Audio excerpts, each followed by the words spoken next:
முதலாவதாக ஒரு தேவனுடைய பிள்ளை யாரு ரொம்ப இன்ஃபீரியர்ல இருக்கிறீங்களோ அப்படின்னா, தாழ்வு மனப்பான்மையில யார் இருக்கிறீர்களோ, நீங்க உடனே என்ன நினைக்கணும் அப்படின்னு சொன்னா, எனக்கு முன்பாக நான் நினைத்து என்னை தாழ்த்தி கொள்ளுகிற அந்த மனுஷன் எப்படிதான் தாயின் வயிற்றிலிருந்து பிறந்தாங்க அப்படின்னா, நிர்வாணிதாய் தான் பிறந்தான்.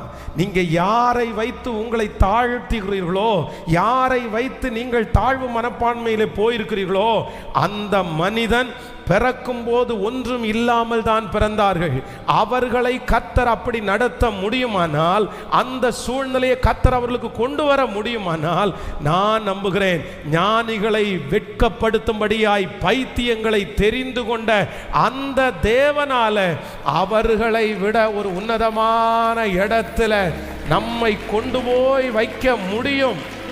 கர்த்தரால முடியும். நீங்க தைரியப்படுங்க.